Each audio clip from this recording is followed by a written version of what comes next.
Welcome to Investing Doc, where physicians like you take charge of your careers and build the lives that you deserve. I'm Brad, and each week we'll explore strategies, stories, and solutions to help you master entrepreneurship, grow your wealth, and thrive in business and beyond.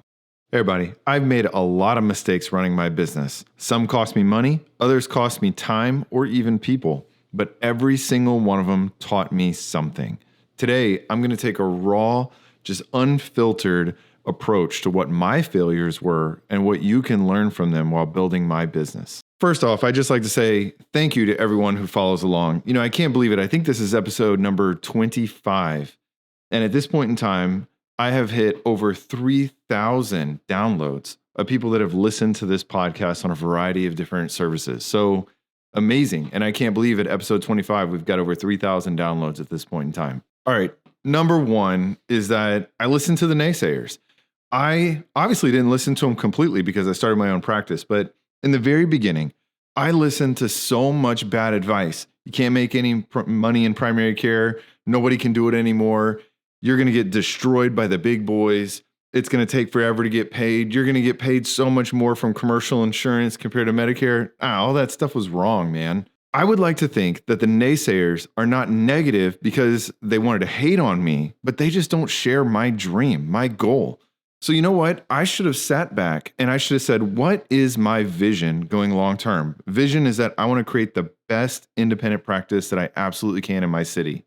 All right, cool. So how am I going to do that? And I should have executed on that vision. Instead, what did I do? I stayed employed in a crappy job that was underpaying me. You guys know how much I was getting paid? I was getting paid $32 per RVU, which a lot of you guys will know that was absolute terrible, where the going rate is usually like $45 to like $50 per RVU. And not only that, I was working 80-hour weeks. I mean, I was there at literally 6 a.m. till 10 p.m. at night. Many nights when my week on and week off as a hospitalist, I was in the 99 percentile of MGMA, what is being billed out to insurance companies, but I was only in like the 60% of income for hospitalists. I just stayed in that employed position a lot longer than I probably should have because I kept listening to the naysayers. And these naysayers, looking back, they've never been in private practice. They've never owned a business. They don't know what the hell they're talking about.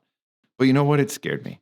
It really freaked me out. Like I've shared in another podcast, there was one guy who literally, when I interviewed for another primary care gig here in town, he was like, oh, when your business fails, because I told him I was thinking of starting my own private practice. When your business fails, stuff like that. It just gets in your mind. I listened to the naysayers way too long. If I could go back, I would have written out, what is my vision? Okay, my vision personally is to be the best independent practice without any private equity or venture capital that we can possibly be and grow as big as we can to serve as many people as we can, arguably way better than our competitors. I'd like to think that we are extremely better than our competitors. And getting at this point about 1,000 new patients a month, I think that's proof in the pudding. But number one, okay, guys, don't listen to the naysayers. Everyone is not going to share your dream. And some of you guys have even pitched me on y'all's dreams and goals on wanting me to be a part of it. And whenever I say, nah, I'll pass, it's not that your dream is a bad dream. It's that's not my dream. That's your dream. And that's cool, man. You can go out there and you can absolutely kill it at your dream, but that's not my vision.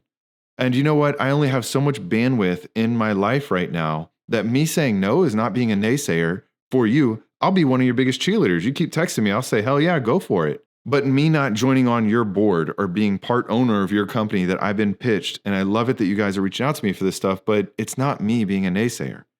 It's not my vision. And I've got to focus on my vision. So focus on your vision.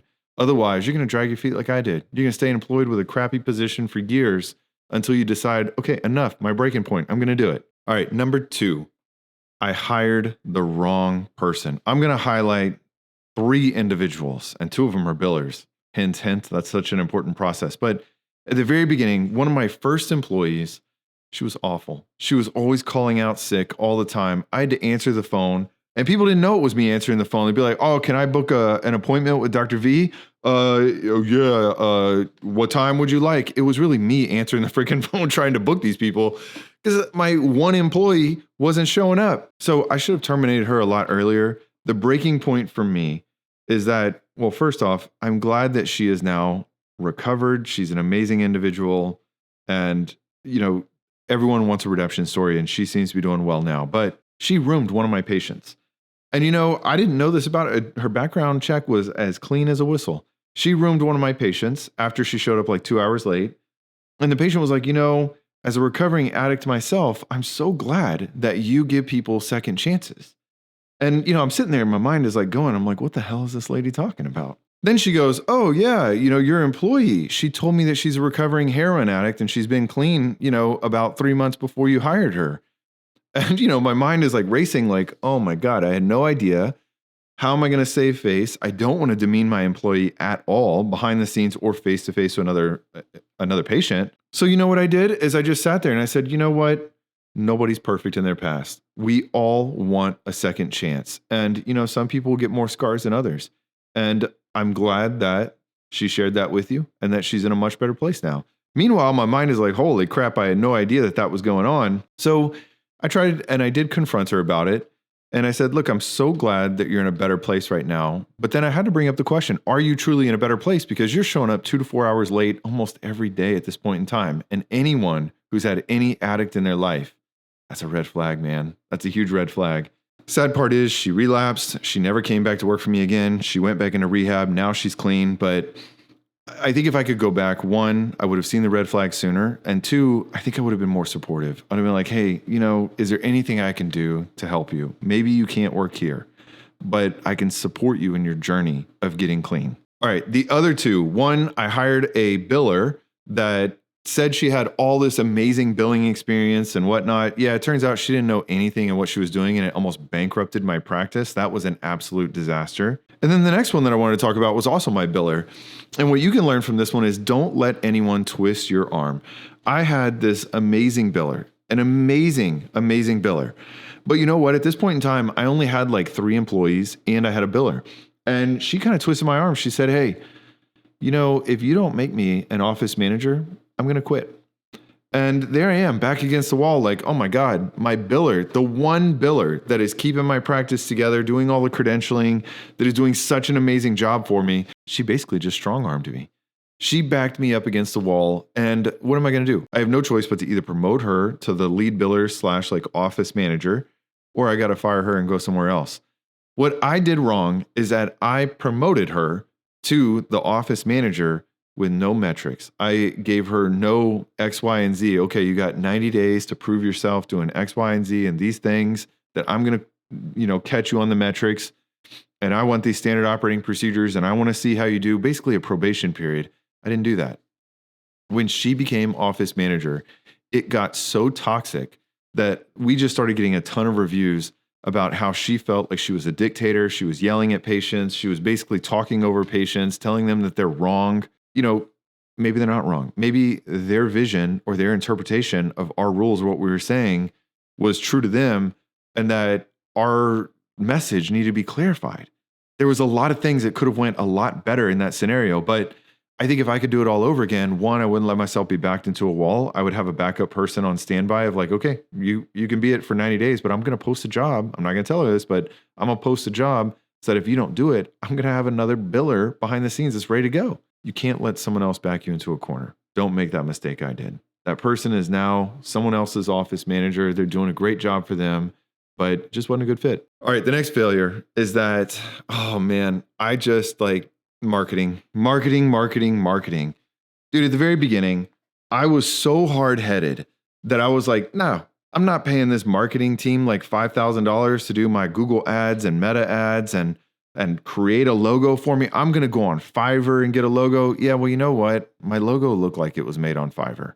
Okay. I didn't have any theme. I didn't have a brand kit. I didn't have fonts and colors and all the other things. I'm not saying you need to pay 10 grand for it, but I cheaped out in the beginning. And if I could do it all over again, I would have asked for a brand kit, a more legitimate font, a more legitimate logo, and I would have poured some money into marketing just so I could figure it out. I did absolutely no marketing in the beginning, and it really slowed my growth to the point where I had to market through word of mouth, which means I had to give amazing customer service, which is going to be another problem here in the future. But not creating my brand, not marketing, that was a huge mistake. And it took me like 1.5 years to rectify that. That was a big problem. The next one, avoid delegations. I was stuck in the trap of, oh, I'm going to do it and I'm going to do everything perfectly myself because Someone maybe didn't do it exactly the way that I like doing it. Well, that's a problem. Okay. I need either standard operating procedures. I need a brand guide. I need to give people directions so they can do their job really well.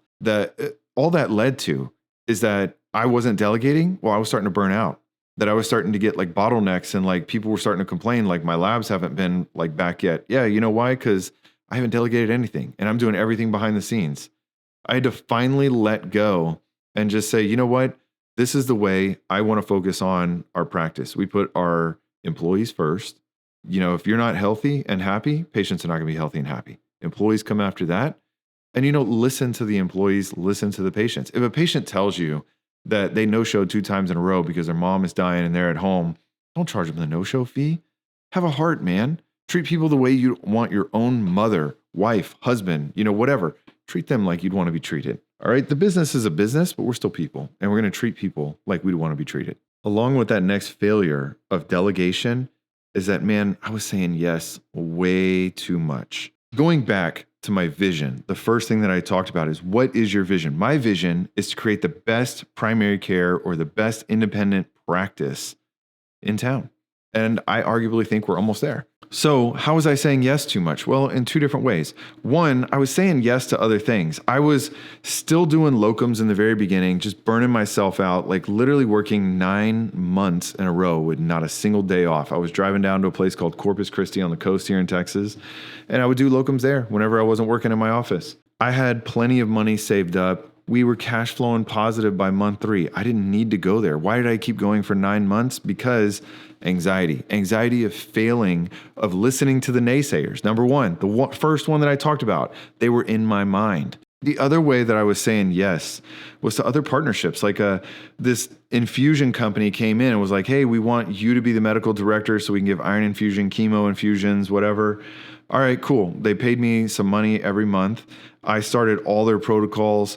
But the problem is that while I was spending those hours creating protocols, standard operating procedures for them, I wasn't growing my own practice. I wasn't working on my vision of growing the best practice independently owned in my area. That was stupid. If I go back again, I had plenty of money saved up.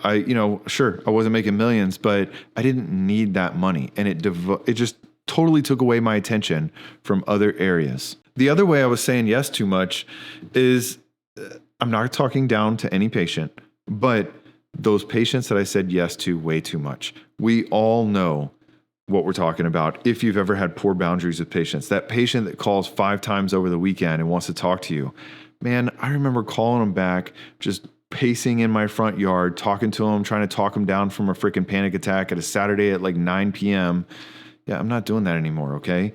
The second that I became unavailable, that patient left me for another practice, for another doctor who just started their practice, who was available and didn't put up boundaries like I did. And you know what? That person would often not want to pay their copays and would just complain to everyone about wanting more. That is not the type of patient that I wanted long-term. I'm glad they're doing well with someone else, but I was saying way too much yes to that because, back to the marketing, I was hoping that they would tell all their friends to get me more patients. But the problem is they were telling all their friends, oh, Dr. V is spending time on the phone on Saturday, talked me down from my panic attack. That's the expectations they had in their head. That is the expectations that these people had in their head, is that I'm going to call on Saturday instead of being with my family to calm them down. No, I'm not doing that anymore. All right. I have my own life, my own family, and I can't work 24/7. Stop saying yes to things that are not advancing your vision. Okay, I thought that was helping me, but it was just creating so many more problems and distracting me from rapid growth and creating my vision. All right, the next failure, undercharging and underpricing. And to this day, some of you guys have told me that I'm even doing it now, that me charging $100 an hour for consultation is way undercharging for what I'm giving you guys, which, one, I'm very flattered that you guys would offer that advice for me. And two, I'm still guilty of it myself. And this is something I'm still working on. All right. I'm not perfect and I'm moving towards improving. But in the very beginning, I had these CEOs, these very, very high net worth individuals that are making, $10+ million a year. And I wasn't charging anything for my time. I mean, I just basically talked to them, spent an extra 20 minutes with them during the visit because they kind of asked for it. But one day this high up at a company, huge multinational company actually, was like, hey, how much to spend just an hour with you? I want to respect your time. I love these chats. I want to nerd out on my health. And just like knee jerk, I was like, 1,000 an hour. And didn't even blink an eye. All right, cool. My HR rep will reach out to you and we'll set that up. And oh, by the way, I'm going to send all of my CFOs, CEOs, COOs. I'm going to send all the board over here to see you too. Next thing I know, we're billing at $1,000 an hour. I mean, last year alone, we brought in probably about $118,000 that we billed. So, we spent 118 hours with them last year of all these different people that are high up in all these variety of organizations. Yeah. Undercharging. That's ridiculous. I was undercharging big time. Once I threw out that $1,000 an hour, all it took was the connections that I had and someone to value me for that. And that it is what it is. That's what I made last year off of consulting with those individuals. Awesome. Stop undercharging. And I'm trying to work on taking my own advice to where I'm coming out with new pricing for my consulting in the future. Because look, there's a competitor of mine who is a wonderful woman, I'm sure. I've never met her, never talked to her, but she charges $30,000 to consult with her, and I'm charging $100 an hour. Arguably, I would like to think that I am offering a much more important value, but she is not making the mistake that I'm making. She is not undercharging for her services. Kudos to her. Killing it. $30,000 a person. And she's getting it apparently. Now, I'm not going to charge $30,000 a person, but what I'm saying is that I'm still not perfect. And some of these failures are not total failures, but things that I'm aware of, and I'm moving towards that vision of improving. All right, you guys, don't beat yourself up too much if there are things that you're still working on for improvement. Failure isn't the opposite of success. It's the price of admission. It's the price of stepping up to the plate of trying to be an entrepreneur. You're never going to get through this without making quote unquote lots of mistakes. Think about how many businesses try to launch a product that just totally flop. I mean, you can go and type in like Google Graveyard. You can see all the hundreds or maybe even 1,000 now of all the things that Google has tried to create and completely shut it down after it didn't make any money or take off. But the thing is that you got to keep stepping up to the plate and you got to keep honing your craft. And that's what I'm doing. I'm still working on it to this day. And one of those about charging your worth, still working on that for me. I appreciate every single one of you guys that followed along. This is episode, I believe, 25. And thank you guys for us being around 4,000. I think we're just shy of 4,000 downloads at this point in time of me making this podcast today. I can't believe we've gotten there this fast. Thank every single one of you guys who follows along. Consider sharing this with someone who's thinking about starting their own practice or have started their own practice. I'll see you guys every Monday. See y'all next time.